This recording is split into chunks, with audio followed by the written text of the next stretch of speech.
Uuwi kami ng Pilipinas, tara samahan nyo kami. Yung flight nga namin ay mamayang hapon. Umaga pa lang nagsimula na kami mag-ayos-ayos kasi before 11 pupunta na kami ng airport. At dahil may naririnig na kayong background ng mga manok, alam niyo na, nasa Pilipinas na ako ngayong panahong to. Nung ready na nga kami ay hinatid kami ng mami at daddy papuntang airport. Medyo inagahan nga namin dahil nung bagahe namin. Sobrang lamig nga ngayon dito sa Winnipeg. -41. Nasakto nga na ngayon din yung flight namin. Pagdating namin sa airport ay tinimbang na nga namin agad itong mga bagahe namin. Titingnan kung papasok. After nga namin magtimbang ay dumiretso na kami sa check-in para malaman kung magdedire-diretso ba yung bagahe namin. Sumunod na din yung security check. May pila pero mabilis naman yung naging proseso namin. Kaya maaga kami nakapasok. So yan, naglakad-lakad lang muna kami dyan dahil wala pa naman kaming gagawin. Tapos sinanap na din namin yung gate namin. At doon na lang kami nagpalipas ng oras habang naghihintay. Habang nakaupo nga kami dyan ay nagalok yung airline kung sino yung mga willing na i-check-in yung mga carry-on. Nag-decide nga kami na i-check-in na yung mga gamit kasi medyo mabigat din yung bag namin dahil ng laptop. Para wala na din kaming isipin o hila-hila kapag may pupuntahan kami dito sa airport. Meron pa kami nitong 2 oras. Kaya natulog nga muna itong si JB. Tinagpo niya din yung kaibigan niya sa airport. Tapos ako naman nag-check lang ako ng mga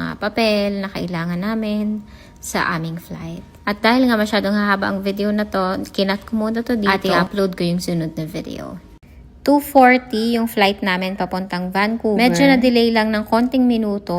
Pero eto nga at nakapila na kami. Bukod sa excited kaming dalawa pa uwi ng Pilipinas, natutuwa din kaming dalawa dahil ito yung first flight namin together. Kaya magiging memorable yung travel na to para sa aming dalawa. Yung flight namin from Winnipeg to Vancouver ay almost 3 hours. Medyo okay pa to sa amin dahil mas mahaba yung susunod na flight. Itong kasama ko, naglalakad pa nga lang kami dito at hindi pa lumilipad yung eroplano. Nag-iisip na siya tulugan yung buong flight para paggising daw niya, nandun na agad kami sa Vancouver. Kung makikita nyo, namumuti talaga ang Winnipeg.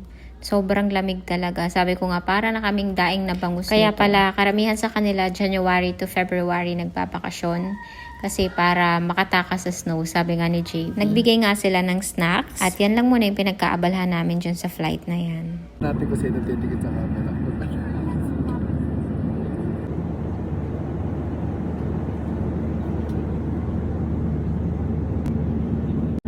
Tinan niyo ang kasama ko.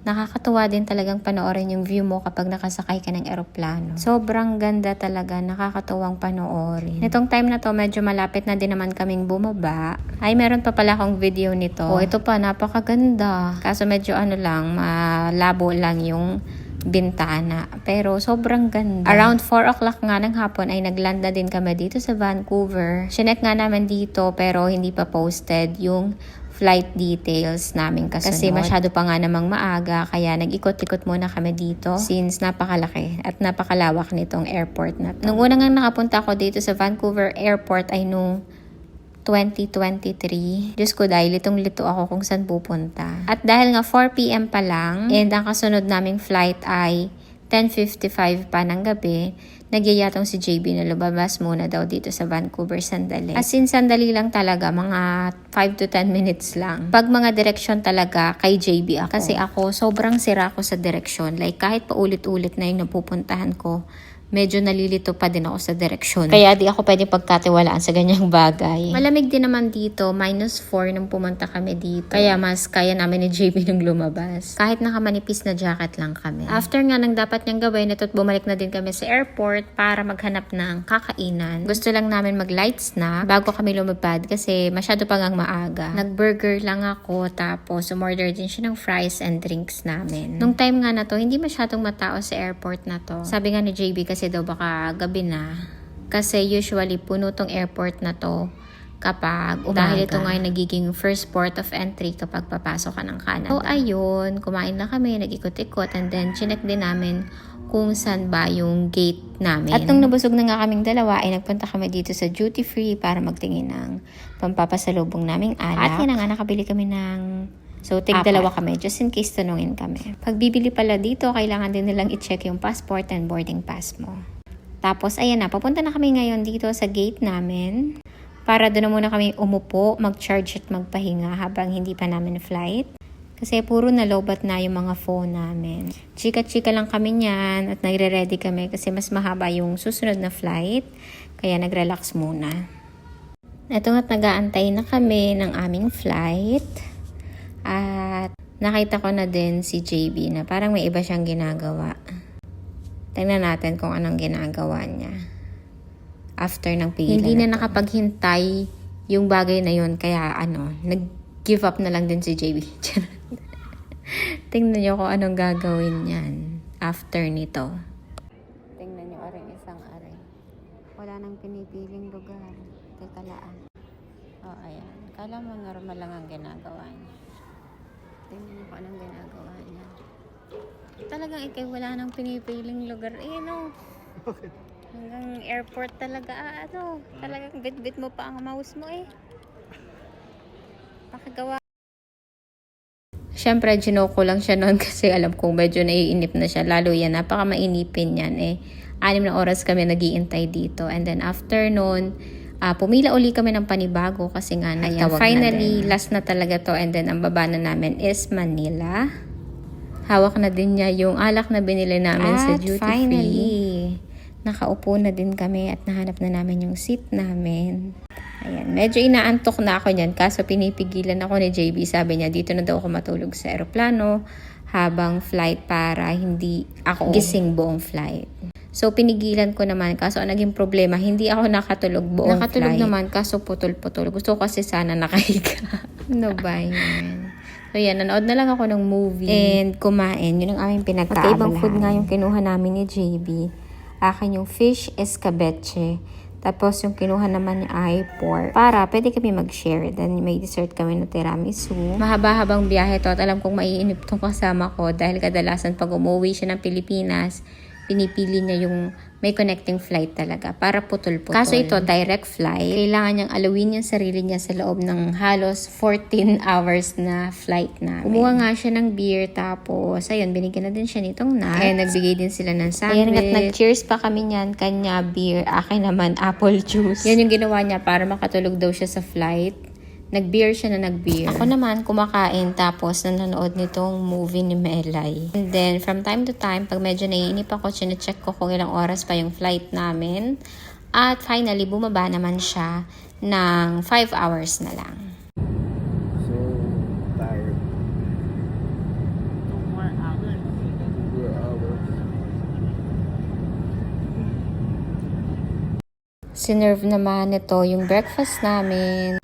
Kumuha si JB ng bacon and egg. And then ako naman is pork tapa naman yung kinuha ko. Kasi parang nagugutom ako ng kanin. And medyo natatanaw na namin ng Manila. Nakuhanan ko pa din naman na maganda yung palan. And then mabait yung katabi ko na nasa window seat. Sabi niya sa akin, videohan niya daw for me. So eto nga, ipapakita ko sa inyo. Si kuya siya from Pampanga. Thank you kuya. Tulog pa ang Maynila. Madilim pa.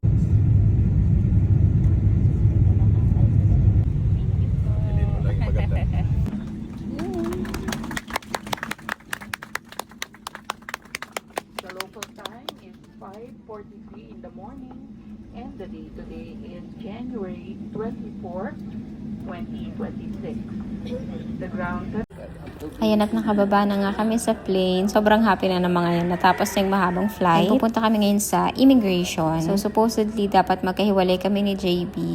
Kasi pag Philippine passport holder ka, hindi ka dadaan dito sa part na to.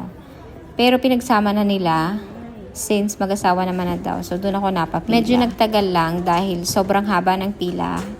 Pero after nun, dire-diretso na. Ayan, nag-aantay na lang kami dito ng baggage. Kahit marami naman baggage, mabilis naman namin nakuha yung amin. Halos magkakasunod lang din.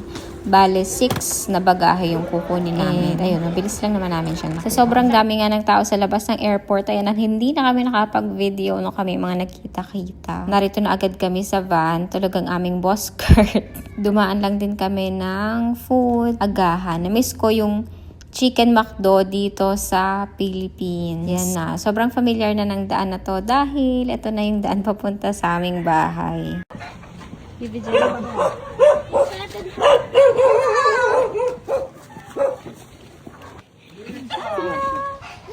ako! Wala na sila kayo niya!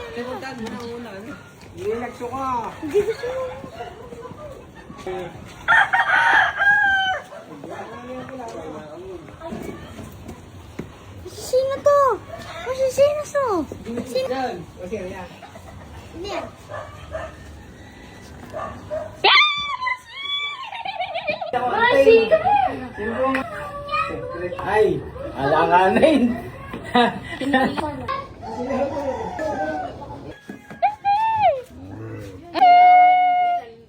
Ba? Kaya pala mga bangas ba? Ate! Ate nandito. Pautang po.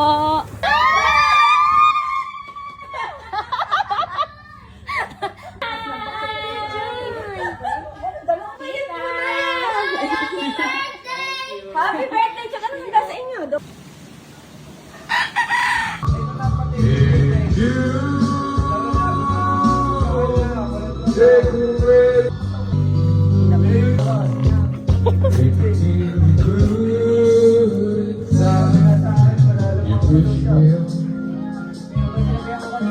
When I want to be you hold my side.